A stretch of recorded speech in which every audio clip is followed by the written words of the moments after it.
Gerald inaming minahal na bito si RC, Julia nakakaawa.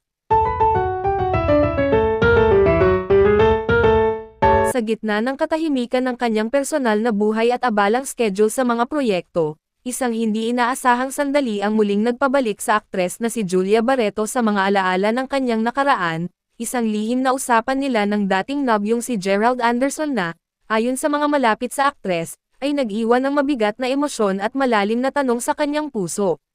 Ayon sa isang mapagkakatiwalaang source, nagkita raw kamakailan sina Julia at Gerald sa isang pribadong lugar, malayo sa mata ng kamera, upang mag-usap ng masinsinan, hindi bilang magkarelasyon, kundi bilang 2 taong minsan nang nagmahal, at ngayoy humaharap sa kani-kanilang pagbabago sa buhay.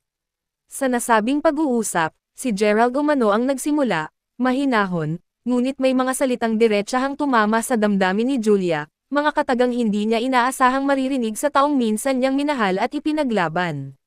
Walang eksaktong pahayag mula sa dalawa, ngunit ayon sa saksi sa kaganapan, tila ikinagulat ni Julia ang tinura ni Gerald na, hindi ko na naibalik ang sarili ko mula sa pagkabasag natin. Pero sa kanya, natagpuan ko ang tahimik na buhay na hindi ko nakita noon. Isang pangungusap na bagamat puno ng katapatan, ay tila kutsilyong tumusok sa mga ganita ni Julia.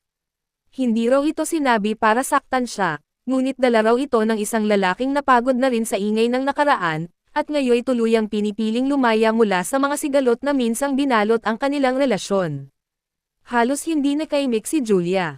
Ayon sa mga nakakakilala sa kanya, ramdam sa kanyang mga mata ang paglalaban ng damdamin, pagtanggap, kirot, at marahil, kaunting panghihinayang.